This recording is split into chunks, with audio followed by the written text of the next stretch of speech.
Merhaba sevgili arkadaşlar, Bir Yumak'ta Gelenler YouTube kanalıma hoş geldiniz. Bugün sizlere bu önümde görmüş olduğunuz bandana modelinin yapımını anlatmaya çalışacağım. Bandanamız çok şık, çok güzel bir model arkadaşlar. Böyle kirazlı olarak çalıştım. Bugün kenar kısımlarında yine böyle kırmızı, kirazlara uyumlu olarak çalıştım. Ben beyaz renkli olarak çalıştım. Sizler istediğiniz renklerde hazırlayabilirsiniz. Kirazlarınızı da yine istediğiniz renklerde hazırlayabilirsiniz. Bakın bu şekilde ben videonun içerisinde turuncu olarak hazırladım kirazları. Hani sizlere daha rahat gösterebilmek için. Yine dediğim gibi sizler de farklı renklerde yapabilirsiniz. Bandanalarımız yetişkindir. Şu ağız kısmının genişliği 50 santim. Şu ortasındaki uzunluğu da 26 santim arkadaşlar. Tam yetişkin ölçülerdedir. Çocuklar için yapacaksanız eğer sıra sayısını azaltmanız gerekiyor. Çünkü hani bu yetişkin bir model. Böyle 3 sıra kadar azaltsanız yeterli olur diye düşünüyorum. Yani şu buradan yukarıya uzunluğu 21-22 santim gibi olduğunda çocuk için uygundur. Yani şöyle göstereyim bakın. Şuradan bu aşağıya kadar olan kısım 22 santim, 21-22 santim olduğunda çocuklarınız için uygundur. Kullanmış olduğum iplerim koton iplikler kullandım. Açıklama kısmına ekleyeceğim arkadaşlar. Buradan söyleyemiyoruz maalesef.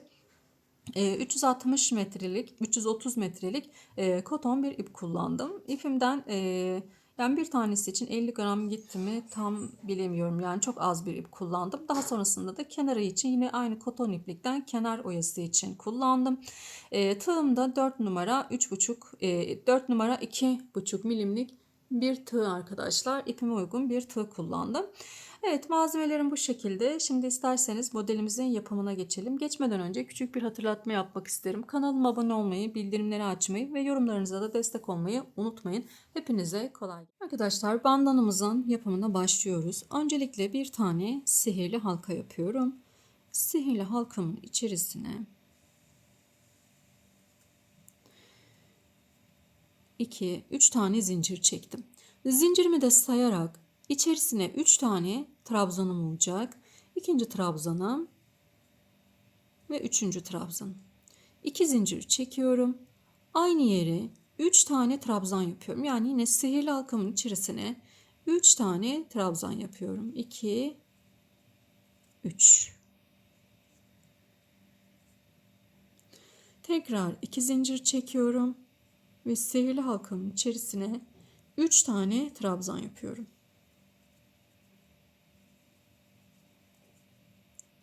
Bunu kapattım. Şimdi şöyle bakın. 3 trabzan, 2 zincir. 3 trabzan, 2 zincir ve 3 trabzan şeklinde ilk sıramızı tamamladık. Şimdi döndüm. 4 tane zincir çekeceğim. 1, 2, 3 ve 4 zincirimi çekiyorum. Bakın burada 2 zincir çekmiş olduğumuz kısım var. Buraya 3 tane trabzan yapıyorum. 1, 2, 3. 2 zincir. 3 tane trabzan yapıyorum tekrar. 1,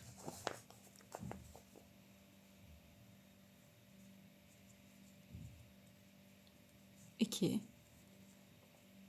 3. 4 tane zincir çekeceğim. 1, 2, 3 ve 4 zincir çekiyorum. İpimi doluyorum. Yine geliyorum buradaki 2 zincir çekmiş olduğumuz yuvamıza. Bakın buradaki yuvaya. Buraya da yine 2 tane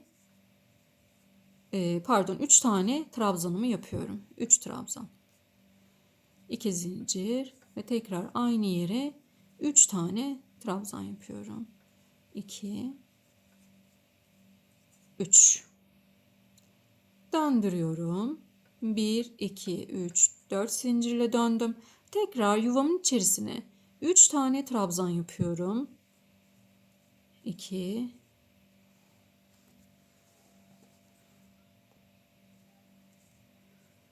3. 2 zincir çekiyorum. Aynı yuvamın içerisine 3 tane trabzanımı yapıyorum. 4 zincir, 2, 3, 4 ve buradaki şu ortada çekmiş olduğumuz 4 zincirimizin üzerine, yani bakın şöyle boşluğa batıyorum ve bir sık iğne yapıyorum buraya. Tekrar 4 tane zincir çektim. Ve buradaki yuvamın içerisine yine 3 tane trabzan yapıyorum. Bu kenarda giden kısımlar hep aynı şekilde devam edecek. Bakın su taşı bu modelin adı. Kenar kısımlar su taşı şeklinde devam edecek. 2 zincir çektim ve aynı yere tekrar 3 tane trabzan yapıyorum. Şöyle göstereyim. Devam ediyorum. 4 zincir. Bu yuvamın içerisine yine 3 trabzan yapıyorum. Kenar kısımlar aynı şekilde devam ediyor. 3, 2 zincir ve aynı yere 3 tane trabzan yapıyorum. Evet. Şimdi 4 tane 1, 2, 3, 4 tane zincir çekiyorum. Bu kenarlardan su taşlarından çıkışlarda 4 zincir çekeceğiz arkadaşlar. Su taşına girişte de yine 4 tane zincirimiz olacak. Büyüdükçe bu ortadaki zincirlerimiz 5 tane olacak. Sadece bu kenarlar 4'er tane olacak. Şimdi ne yapıyorum bakın. Buradaki şu kısma sık iğne yapıyorum. Şimdi bakıyorum önümde beni sık iğnem karşılıyor. İpimi doluyorum. Burada bir sık iğnem var. Bakın. Burada bu sık iğnemin üzerine 5 tane trabzan yapıyorum. Bakın 1, ikili trabzanlar yapıyoruz. 2, şöyle birazcık uzatarak yapın. 2, 3, 4, 5. 5 tane trabzanımı yaptım. Zincir çekmiyorum. Hemen şu kısma buraya sık iğne ile sabitliyorum. 4 tane zincir çekiyorum. 2, 3 ve 4 zincir çektim. Buradaki yuvamızın içerisine yine 3 tane trabzanımı yapıyorum. 3, 2 zincir ve aynı yere tekrar 3 tane trabzanımı yapıyorum.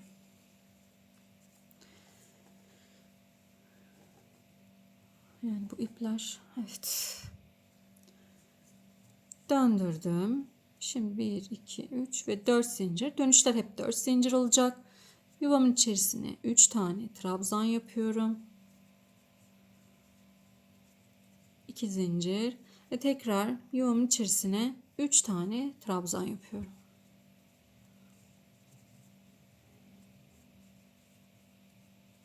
Evet, şimdi bu sırada kafes yapacağız. 1, 2, 3, 4. Bakın su taşından çıkarken 4 tane zincir çektim. Orta kısımda 5 tane çekeceğim. 1, 2, 3, 4 ve 5 tane zincir çektim. Şimdi burada 5 tane trabzanım var. Bu 5 trabzanımın orta noktasındakine, şöyle orta noktasındaki ilmeğime sık iğne yapıyorum. 1, 2, 3, 4, 5 zincir çektim. Şuradaki bakın 4 zincirlik olan bu yere de bir tane sık iğne yapıyorum. Ve şimdi su taşına girerken 4 tane zincir çekeceğim. Yuvamın içerisine 3 trabzan.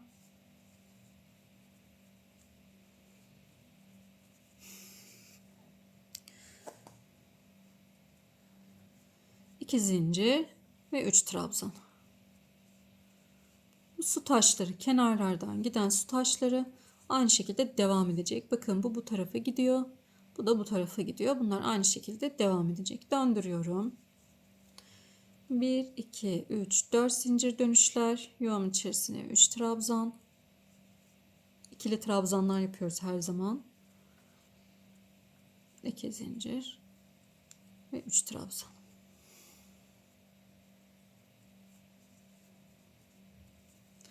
Evet, su taşından çıkarken 4 tane zincir çekiyordum. Direkt önüme gelen, burada dolgu 5 trabzanlı kısım. Altta kafeslerimizi yapmıştık. Şimdi önüme gelen bu kısma bir tane sık iğnemi yaptım.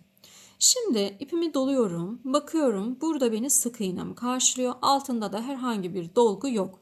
O zaman ne yapacağım? Ben buraya 5 tane trabzan yapacağım. 1,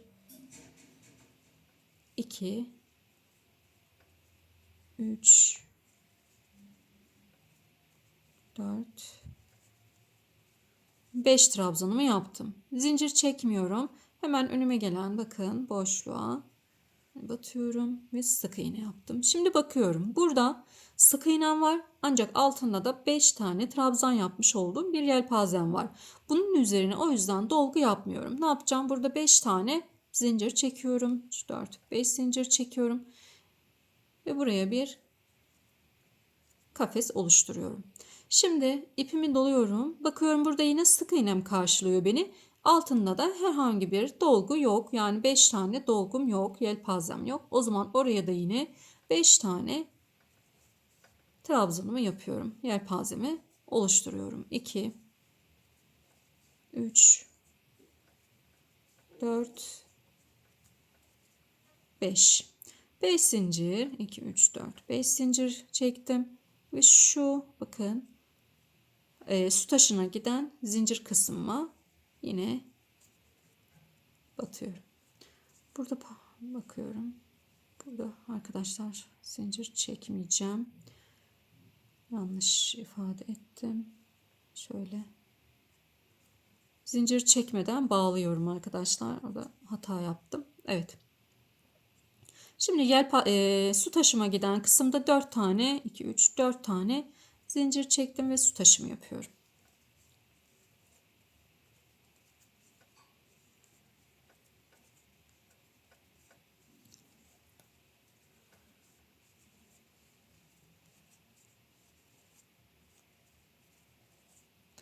Döndürüyorum. 4 zincir.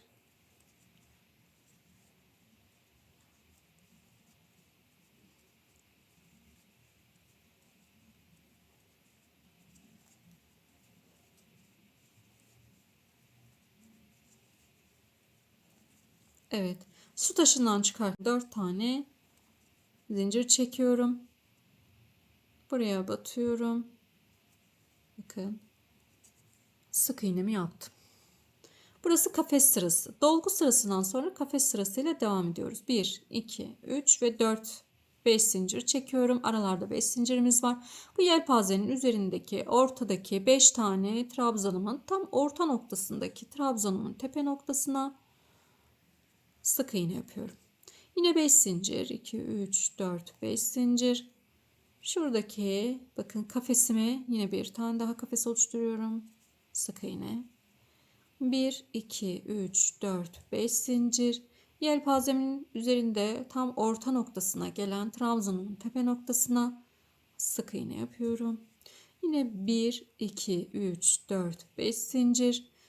Buradaki bakın su taşına giden boşluğa da yine sık iğne yapıyorum. Şimdi su taşına gidiyorum. O zaman 4 tane zincir çekeceğim.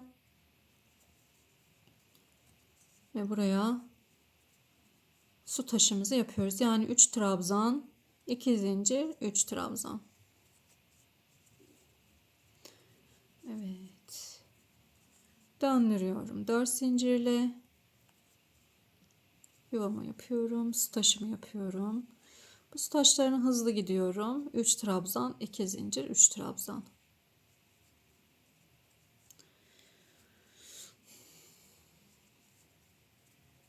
Evet. Şimdi geldik. Yine su taşından çıkarken 1, 2, 3, 4 zincir çekiyorum.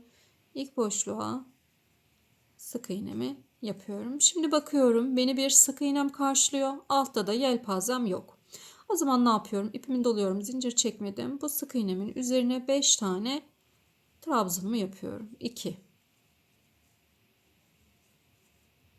3, 4,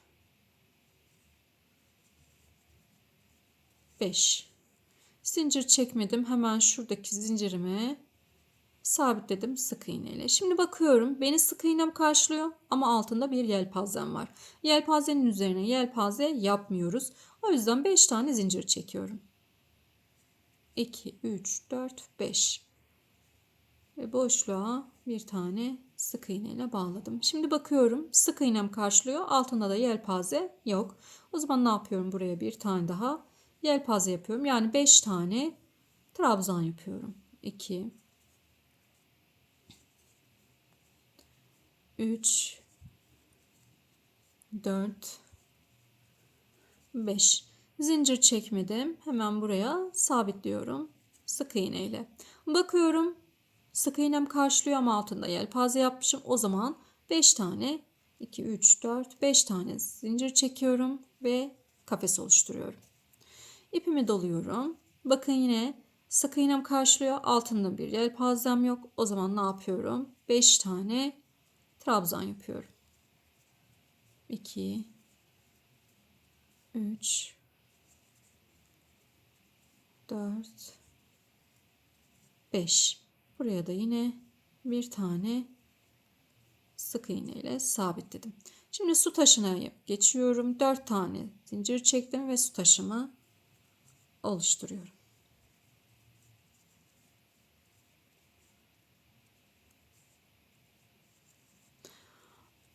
Evet. Döndürüyorum. 2, 3, 4 zincir çektim. Su taşımı oluşturuyorum. 2 zincir ve tekrar su taşımı oluşturuyorum. 1, 2, 3, 4. Şimdi bu sırada kafeslerimizi oluşturacağız. Direkt boşluğa batıyorum. 1, 2, 3, 4, 5 zincir. Yelpazemin üzerindeki 5 tane trabzanımın üzerindekinin hemen orta noktasındakine batıyorum ve sık iğne oluşturuyorum. 2, 3, 4, 5. Buradaki kafesime de batıyorum. Kafes oluşturdum. 1, 2, 3, 4, 5 zincir. 5 trabzanımın ortasındakinin üzerine sık iğne. Kafesimi oluşturdum. 1, 2, 3, 4, 5 ve ortasındakine sık iğne. 1, 2, 3, 4, 5 ve buraya da bir tane sık iğne. Kafeslerimizi oluşturduk. 4 tane zincir çektim. Evet, bu kadar kolay bir model arkadaşlar. Bir sıra kafes oluşturuyoruz. Bir sırada yelpazelerimizi yapıyoruz. Yelpazenin üzerine yelpaze denk getirmiyoruz. Ona dikkat edeceğiz. Bir tane daha göstereceğim, sonra kendimiz devam edebiliriz. Hızlı gittiğimi düşünüyorsanız eğer sağ üst köşede ayarlardan oynatma hızını düşürebilirsiniz. Yani yavaşlatabilirsiniz. Evet, şimdi 4 tane zincir çektim. İlk kafesimizi oluşturuyoruz. Şimdi bakıyorum beni sık iğnem karşılıyor. Altında da yelpazem yok. O zaman buraya 5 tane trabzanımı yapıyorum. 1, 2, 3, 4, 5. Zincir çekmedim. Hemen buraya sık iğne ile bağladım. Bakıyorum sık iğnem karşılıyor ama altında yelpazem var. O zaman 5 tane zincir çekeceğim ve kafes oluşturacağım. Yelpazelerin üzerine kafes oluşturuyoruz. Yelpaze olmayanların üzerine de yelpaze yapıyoruz. Bakın burada sık iğnem var. Buraya 5 tane trabzanlı bir yelpazemi oluşturuyorum. 2, 3, 4, 5. Zincir çekmedim. Yanındakine sık iğne ile sabitledim. Burada yelpazem var. O zaman 5 zincir çekiyorum ve kafes oluşturuyorum. Evet, bu şekilde gösteriyorum arkadaşlar. Bakın bunun üzerine 5 tane trabzan gelecek çünkü altında yelpazem yok. Sabitleyeceğim. Bunun üzerine kafes yapacağım. Kafes olan yelpaze olan kısımların üzerinde kafes olacak. Yelpaze olmayanların üzerlerinde de yelpaze olacak. Yani yelpaze dediğim bu 5 tane trabzanımızın olmuş olduğu nokta. Şimdi biz bunu büyütelim. Kaç santim ve kaç sıra yaptığımızı sizlerle paylaşacağım. Büyütüp gelelim. Arkadaşlar ben bandanamın boyutunu hazırladım. Şimdi şöyle yukarıya doğru ölçüsünü vereyim size. Yukarıya doğru ölçüsü 26,5 santim gibi bir ölçüsü var. Genişliği de 50 santim arkadaşlar. Şöyle şuradan itibaren 50 santimlik bir genişliğimiz var. Sıra olarak da sadece şu dolgu sıralarını sayalım.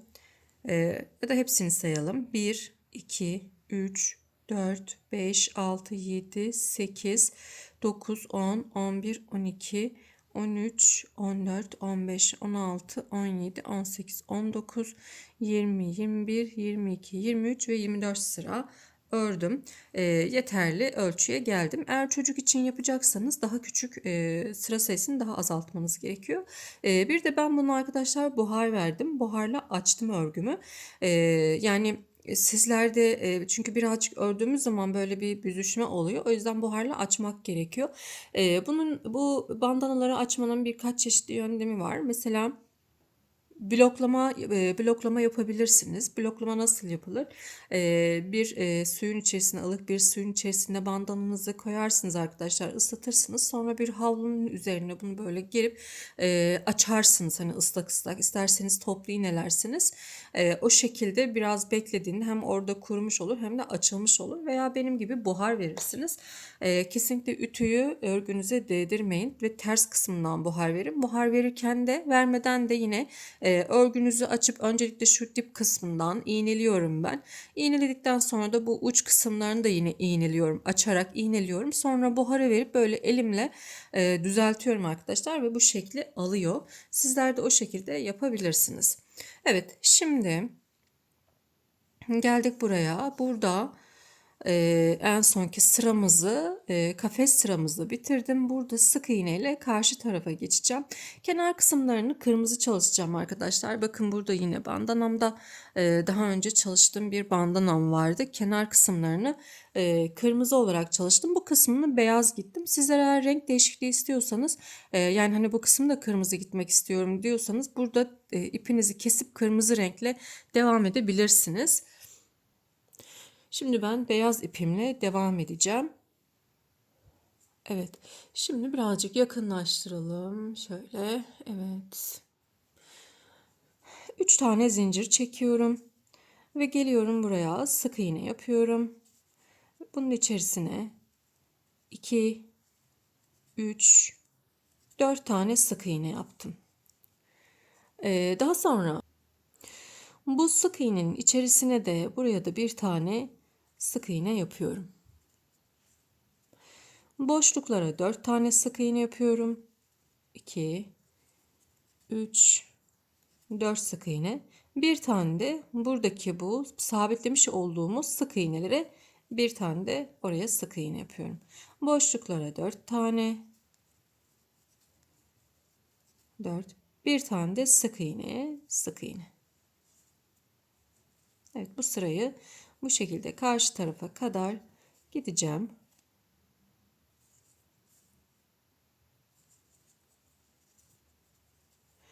Model biraz böyle ördükçe yan tarafa açılan bir model. Hani neden yan tarafa açıldı gibi düşünürseniz modelin gereği şekilde o yüzden. Ben kenarlarda hani 4 zincir çekmemin sebebi daha fazla yayılmasını önlemek içindi. Yani o şekilde daha iyi oldu. İsterseniz oralarda 3 zincir de çekebilirsiniz ama 3 zincir birazcık daha küçük olacak. O yüzden 4 zincir uygundur arkadaşlar. Şimdi evet. Şimdi bu sırayı karşıya kadar gelelim. Evet, sıra sonuna kadar geldim. Şimdi başlangıçta 3 tane zincir çekmiştim. Burada da 3 tane zincirimi çektim. Şimdi ipimi alacağım arkadaşlar. Şöyle ipimizi alalım. Kırmızı ipimi alıyorum. Kenar gideceğim çünkü. Şimdi burada yuvamın içerisine batıyorum. Ve kırmızı ipimle içinden çıkaracağım bunun. Bu şekilde bir zincir. Evet, şimdi burada öncelikle bağcığımızı yapacağız. Bağcığımız için ben 60 tane zincir çekiyorum. 2, 3, 4, 5. Evet, 60 tane zincirimi çektim. Buradaki zincir sayısı size kalmış arkadaşlar. Eğer uzun istiyorsanız uzun çekin, kısa istiyorsanız kısa çekin. Şimdi bunun üzerine şöyle net gözüküyor mu? Kırmızı birazcık zor gözüküyor. Hemen yanındaki ilmeğime batıyorum ve kaydırmayla içinden çıkarıyorum. Yanındaki ilmeğime batıyorum. İçinden çıkarıyorum. İlmeğime batıyorum.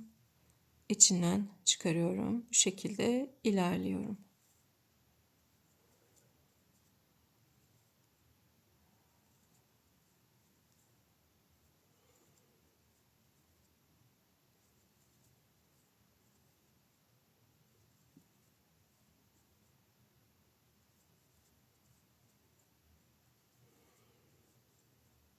Sıra sonuna kadar böyle kaydırmayla geleceğim. İsterseniz sık iğne yapabilirsiniz burada. Hani kaydırma size zor geliyorsa burada sık iğne yapabilirsiniz arkadaşlar. Evet, şimdi sıra sonuna kadar her bir ilmeğime kaydırma yaparak ilerleyeyim. Evet, sıra sonuna kadar geldim. Şimdi burada sıra sonunda şu yuvamızın hemen içerisine bir tane sık iğne yapıyorum. Buradaki ilmekleri de arkada yürütmüş oldum. Evet. Evet, şimdi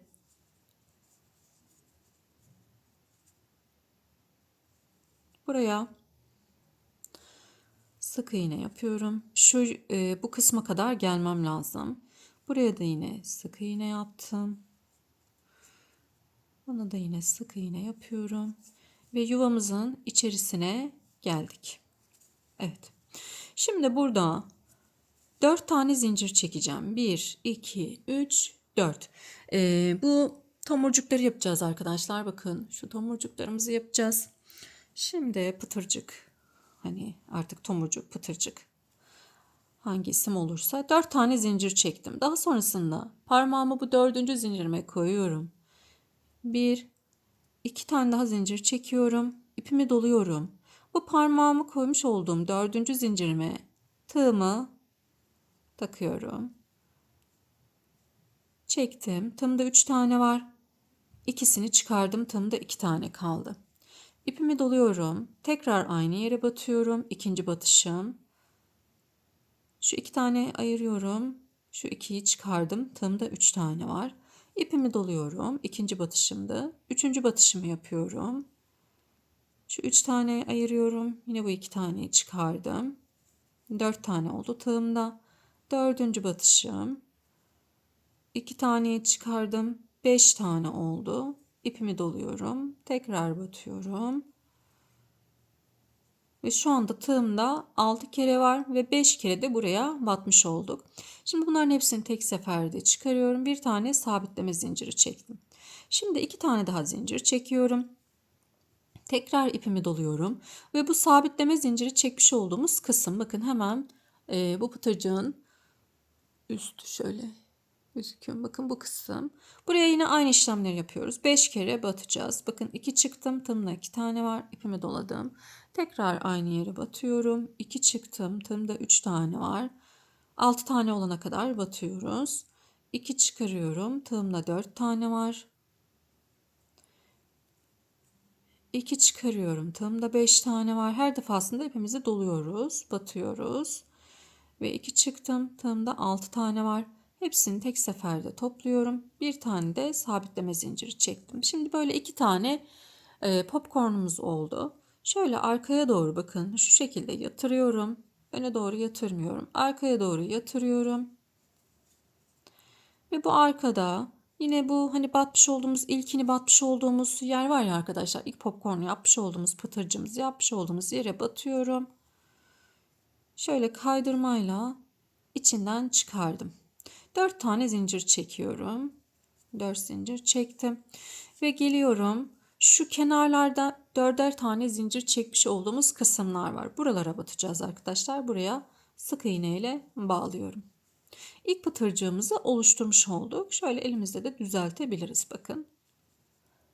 Evet, şimdi tekrar bir kere daha göstereceğim. Şimdi 4 tane zincir çekiyorum. Çektim. Elimi son 4. zincirimin üzerine parmağımı koyuyorum ve sonrasında 2 tane daha zincir çektim. İpimi doluyorum. Bu 4. çekmiş olduğumuz zincirimize tığımı takıyorum. Uzattım.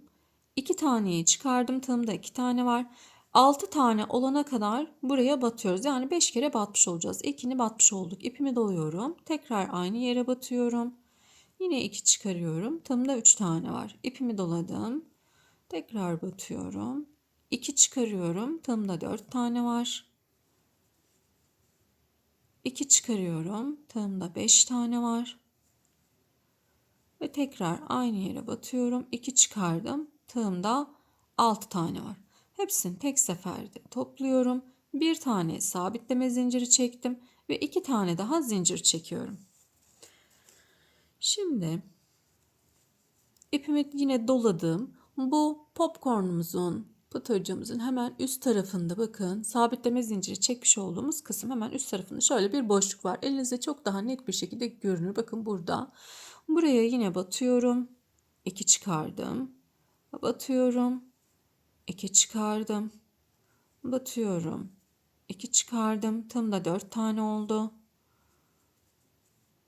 5 6.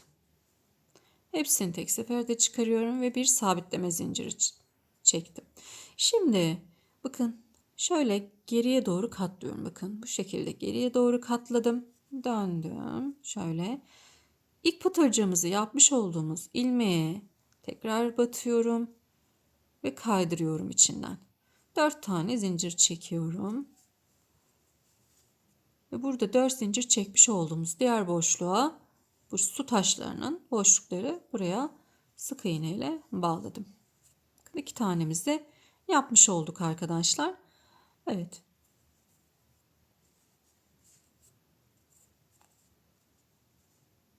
Şimdi bir taneyi daha yapıyorum. Son gösterimim. Bu sefer elimle göstereceğim anlatmadan.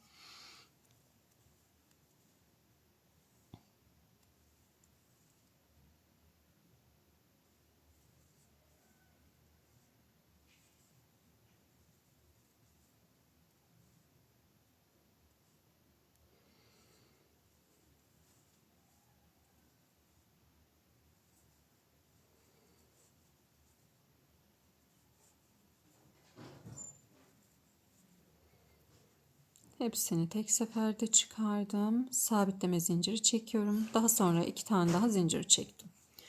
Şimdi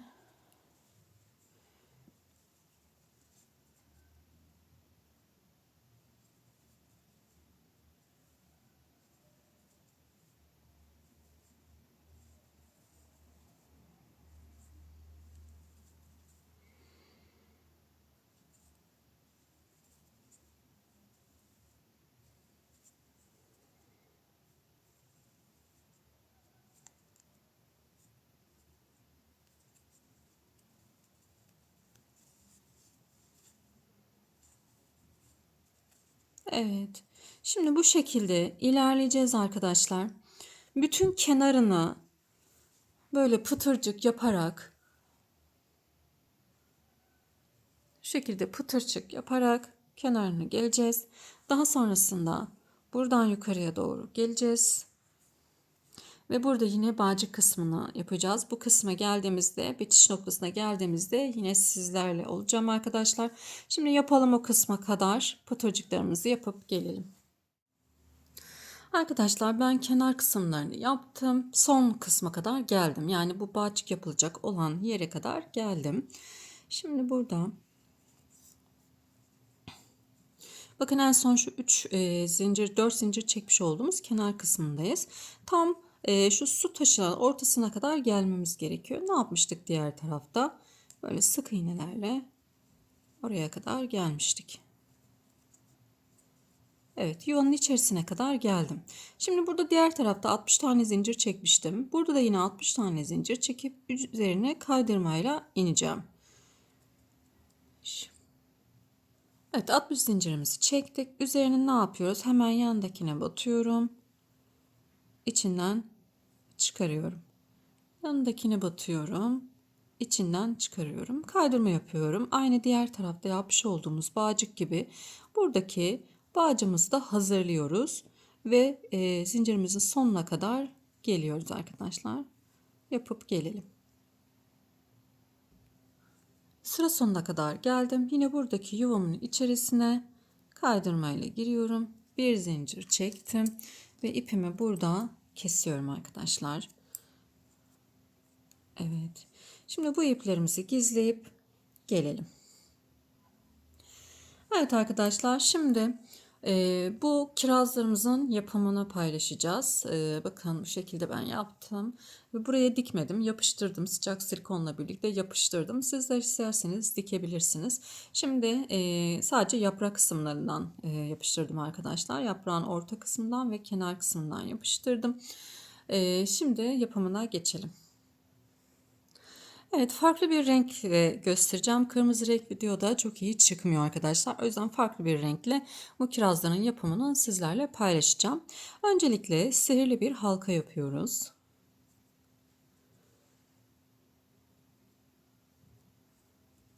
Evet.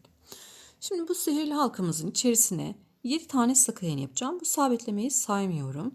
Batıyorum. Çok sıkı yapmayın sık iğnelerinizi. 1,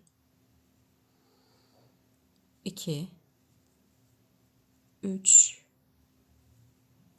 4, 5,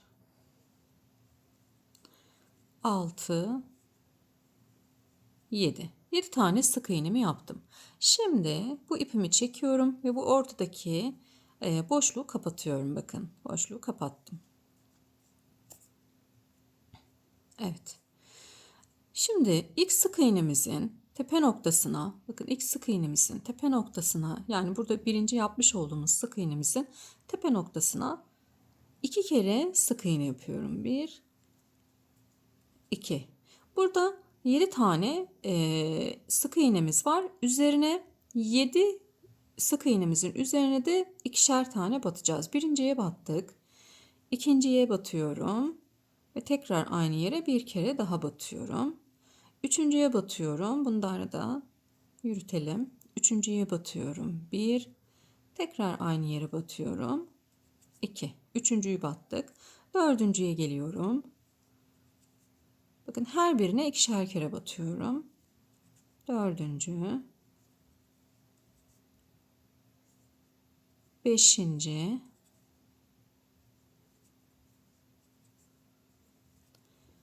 Altıncı. Ve yedinci.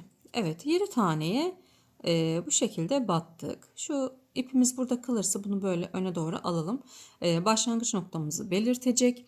Veya farklı bir iplikle de buraya koyabilirsiniz arkadaşlar. İpiniz kalmazsa böyle farklı renklerdeki iplerle de bu araya koyabilirsiniz işaretleyici olarak. Evet, şimdi geliyoruz buraya. İlk başlamış olduğumuz çiftli yere. Üst sıradayız. Şimdi bir tane tek batacağım. Bu üstte 14 tane sık iğnemiz oldu arkadaşlar. Şimdi 14 tane sık iğne üzerinde de işlemlerimizi yapacağız. Buraya bir tane batıyorum. Yanındakine 2 tane batıyorum bakın. Yanındakine 2 tane batıyorum. Yanındakine bir tane batıyorum. Üçüncü ilmeğimize batmış olduk. Dördüncüye 2 tane batıyorum. Beşinciye bir tane sık iğne yapıyorum. Altıncıya 2 tane sık iğne yapıyorum. Yedinciye bir tane sık iğne yapıyorum. Sekizinciye 2 tane sık iğne yapıyorum. Dokuzuncuya bir sık iğne. Onuncuya 2 sık iğne.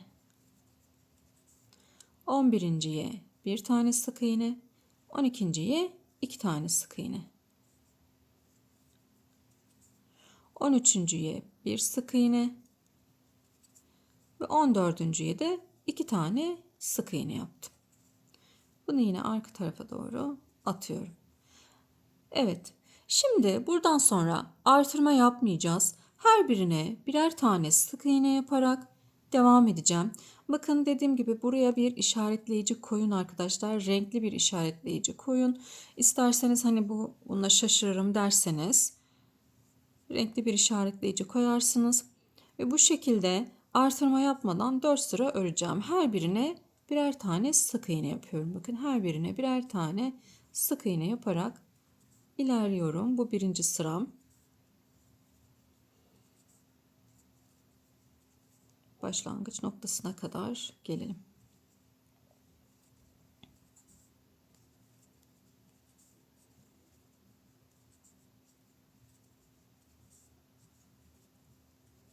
Artırma yapmıyorum. Artık buradan sonra artırma yok. Her birine birer tane sık iğne ile ilerliyorum.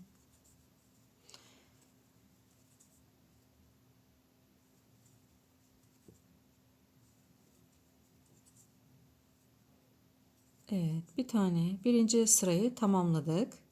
Bunu öne aldım tekrar. Şimdi ikinci sıramızı yapıyoruz. 4 sıra yapacağız.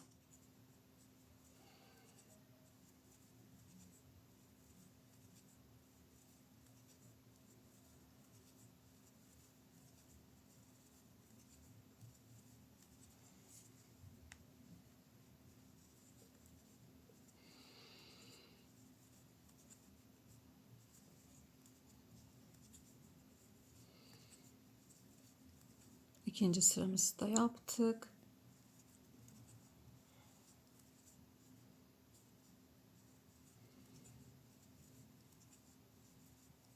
Evet, ikinci sırayı da yaptık. Şimdi 2 sıra daha yapıp gelelim. Evet, 4 sıra ördüm. Şimdi eksiltmeye gideceğiz arkadaşlar. Şunu da yapayım. Evet, şimdi eksiltmeye gidiyoruz. Şimdi nasıl eksilteceğiz? Bakın, şöyle ilmeklerimize batmayacağız. Eksiltme yaparken gizli eksiltme yapacağız. Yani yapmış olduğumuz eksiltmeler belli olmayacak. Bunun için bakın şu arpa şeklinde 2 tane ilmeğimiz var. Bunun şu öndekini alıyorum. Bakın öndekini alıyorum, arkadakini bırakıyorum. Diğerinde yine öndekini alıyorum. Öndekini aldım. Arkadakiler duruyor arkadaşlar. Aldım. İçinden çıkarıyorum. Ve bir sık iğne yaptım. Yanına bir tane sık iğne yapacağım. Bunu normal ilmeğe batarak yapıyorum. Bir eksiltiyorum. Bir tane sık iğne örüyorum. Şimdi yine eksiltme yapacağım.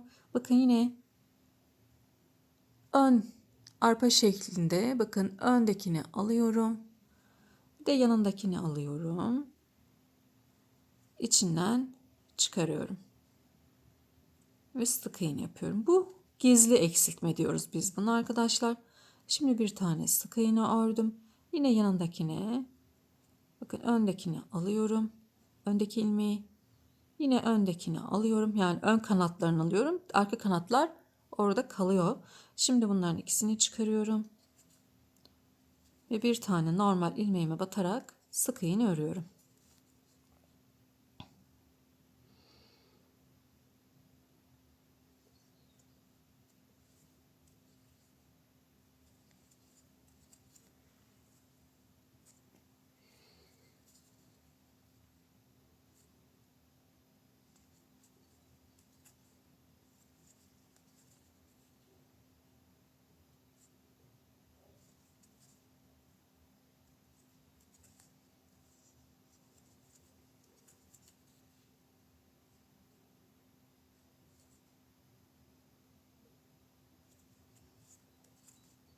Evet.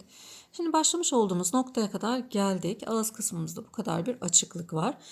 Şimdi burada içinin silikonunu dolduracağız. Şöyle silikonumuz var. Bunun içinin silikonunu dolduralım. Bu aşamada doldurmanız gerekiyor. Çünkü üst aşamada tamamen kapanacak orta noktası. O yüzden bu aşamada bunun içini dolduralım. Evet. Yeterli benim için. Hatta birazcık fazla bile olmuş. Şöyle çok az çıkardım. Evet. Şimdi sadece eksiltme yapacağız. Bakın yine ön kanatlarını alıyorum. Sık iğne örmeyeceğim hiç. Ön kanatlarını alıyorum.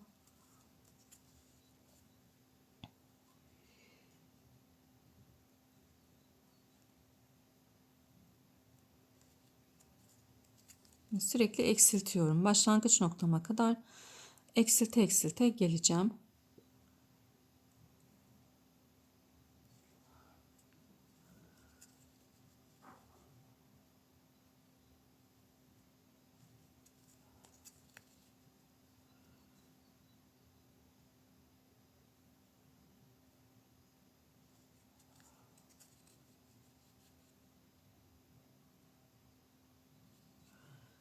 Evet. Tamamdır. Başlangıç noktasına kadar geldim. Buradaki ipimi şöyle birazcık uzunca bırakıyorum ve bunu kesiyorum. Şimdi bir iğne yardımıyla o ağız kısmını kapatacağız.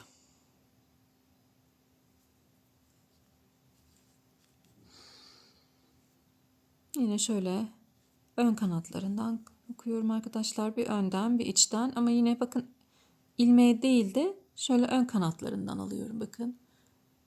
Bakın böyle ilmeğe değil de tam ortasından, kanatlarından alıyorum. İğnemi takıyorum. Yine aynı şekilde bu taraftan takacağım. Buradan ve buradan. Şimdi şöyle elimle çekiyorum ve bu orta noktası kapandı. Şimdi şöyle, çok çekmeyin. İpimizi böyle aralarda yürüterek yok edeceğiz. Yani sıkılaştıracağız daha doğrusu. Yani sökülmesin diye.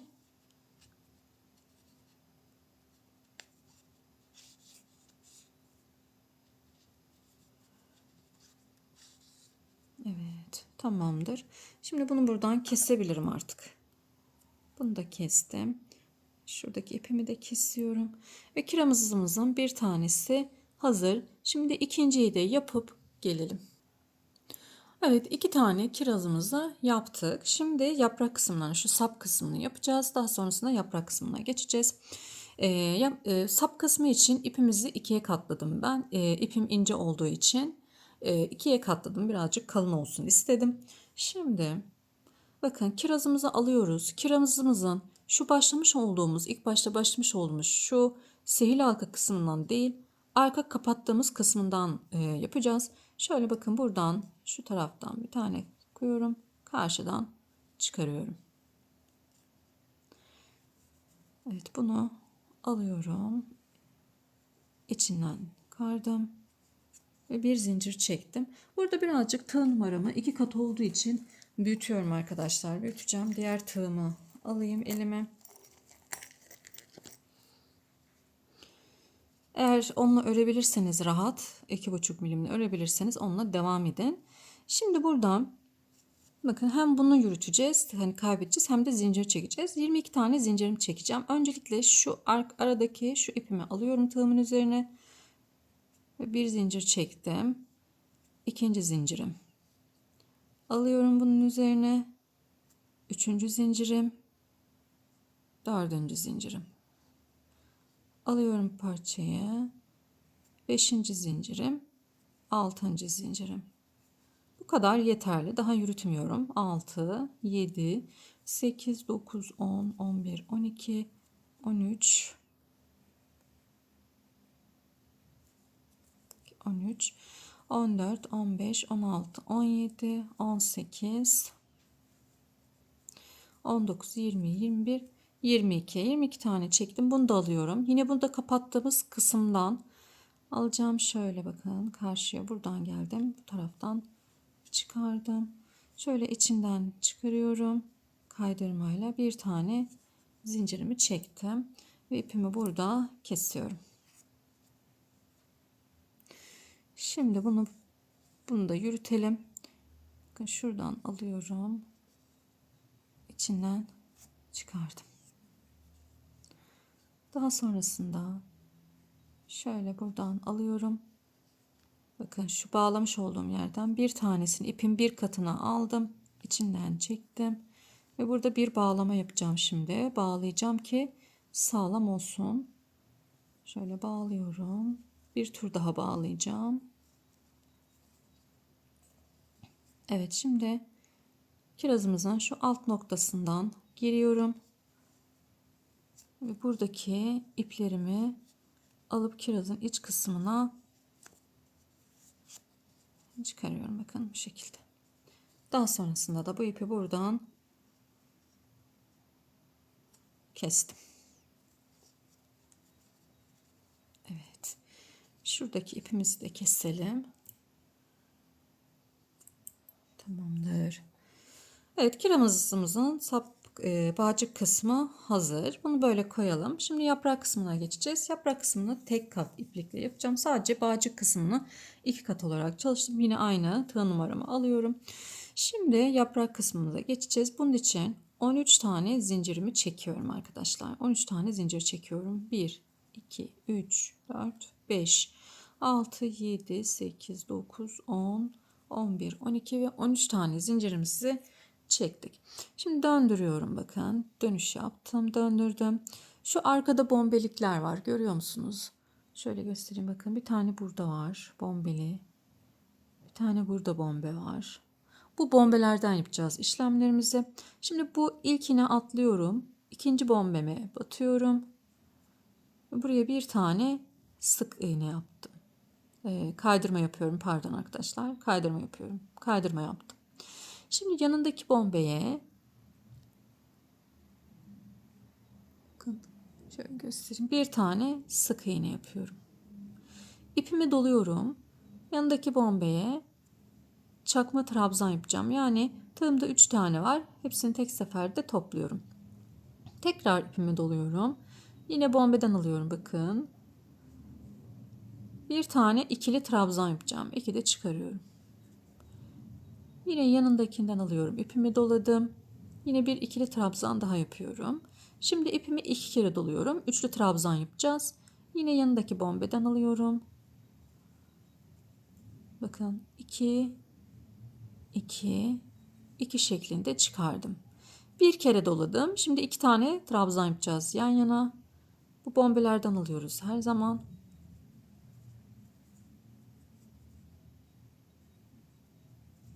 2. Tekrar ipimi doluyorum. Çakma trabzan yapacağım. Yani 3 ilmeğimi de tek seferde çıkarıyorum. İpimi dolamıyorum. Bir tane sık iğne yaptım. Ve sondaki ilmeğimi de bir tane kaydırma yapıyorum. Yine bombe kısmına. Evet, kaydırmamızı yaptık. Şimdi döndürüyorum. En son yapmış olduğumuz kaydırmanın ilmeğine tekrar batıyorum. Ve bir kaydırma daha yapacağım buraya. Dönüşümü sağlamak için kaydırmamı yaptım. Daha sonrasında karşılarına denk gelecek şekilde yapacağız. Yani sık iğnenin karşısına sık iğne, çakma trabzanın karşısına çakma trabzan şeklinde devam edeceğim. Sık iğne yapıyorum şimdi. Sık iğne, bunu da yürütüyorum arada. Şimdi çakma trabzan yapacağım. Yani 3 ilmeğimi tek seferde çıkarıyorum. İpimi doluyorum. Yan yana 2 tane trabzan yapacağım arkadaşlar. İkili trabzan yapıyorum.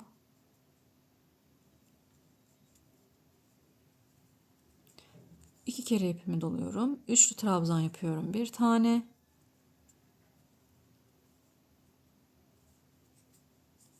İpimi doluyorum. 2 tane yan yana ikili trabzan yapıyorum. 1, 2. Bir tane çakma trabzan yapacağım. Bir tane sık iğne. Ve en son buraya da bir tane kaydırma yapıyorum. Ve yaprağımızın birini hazırladık. Şimdi alıyorum kirazımı. Tam böyle ortalıyorum. Ortasındaki ilmeğime, bakın ortaladım. Ortasındaki ilmeğime batıyorum. Ve içinden çıkarıyorum. Şimdi burada yine 13 tane zincir çekeceğim. 3, 4, 5, 6, 7, 8, 9, 10, 11, 12 ve 13 zincirimi çekiyorum. Yine işlemlerimizi bakın döndürdüm. Bu bombelerde yapacağız. İlk bombeye atlıyorum. İkinci bombeye kaydırma yapıyorum. Yanındakine sık iğne bir tane. Yanındakine çakma trabzan bir tane. Diğer yaprakta yaptığımız aynı şeyleri burada da yapıyoruz.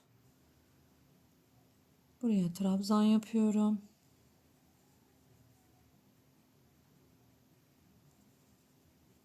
İki tane trabzan yaptım. Bir tane üçlü trabzan yapacağım. Yine iki tane trabzan yapacağım yan yana.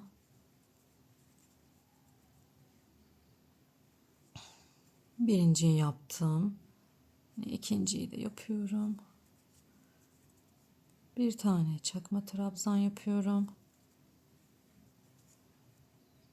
Bir tane sık iğne yapıyorum buraya. Şimdi kaydırmayı da yine bu bağcık kısmına yapıyoruz kaydırmayı da. Kaydırmayı da yine yaptım. Şimdi döndüreceğim. İpimi şu kirazların altından geçirdim. Yaprağın da altından geçiriyorum. Bir tane zincir çekiyorum. Bu tarafa dönüşümüzü sağlamak için bir zincir çektim. Devam ediyorum. Kaydırmayı yapmıştık. Burada sık iğne yapıyorum. İpimi doluyorum. Çakma trabzanı yapıyorum.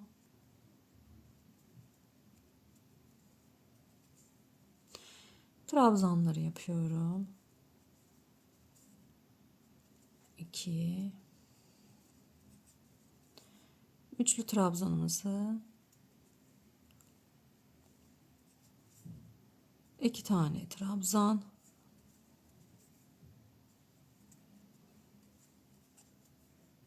bir tane çakma trabzan, bir sık iğne ve buraya da kaydırmamızı yapıyoruz. Şimdi isterseniz böyle sonlandırabilirsiniz kirazlarınızı. Ben şöyle orta kısmına damar da koydum. Burada bir zincir çekip bitirebilirsiniz veya benim gibi damarlı yapmak istiyorsanız devam edeceksiniz. Bir tane zincir çektim. Şimdi bakın tam bu orta iki karşılıklı kenarların birleştiği orta noktalarımız var. Bakın bu kısımlar. Buraya batıyorum. İçinden çıkarıyorum. Diğer ikinci sıranın ortasına batıyorum. İçinden çıkarıyorum. Bakın tam orta. Buraya batıyorum. Kaydırmayla içinden çıkarıyorum. Batıyorum. Kaydırmayla içinden çıkarıyorum.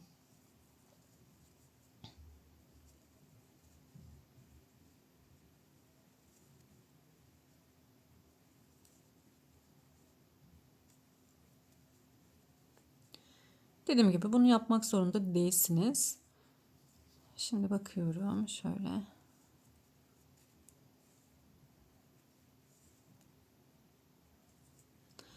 Şimdi diğer yaprağa geçeceğim. Yine kirazlarımın altından geldim. Burada bir tane zincir çekeceğim arkadaşlar. Bakıyorum, evet. Burada bir tane şöyle yaptım iyice. Bir tane zincir çektim. Diğer yaprağın orta kısmından ilerliyorum. Şimdi bakın tam orta kısmından ilerliyorum. Yine aynı şekilde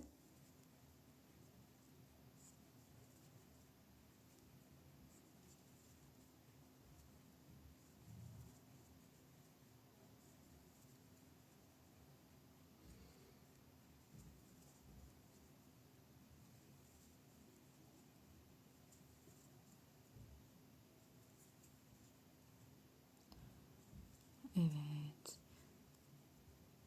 Zincir çekmedim. Şöyle ipimi birazcık uzunca kestim. Zincir çekmedim bakın.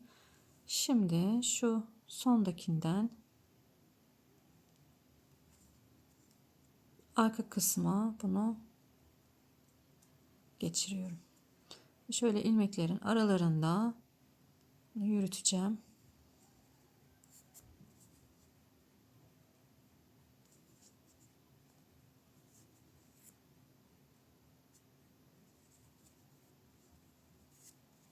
İpimizi keselim.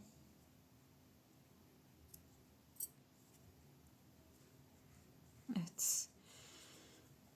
Kirazımız hazır. Çok da güzel oldu bu rengi de. Böyle rengarenk hazırlayabilirsiniz.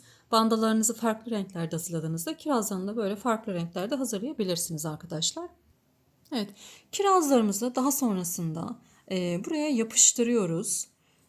İsterseniz dikebilirsiniz. Hangi sıraya yapıştırdım onu da söyleyeyim.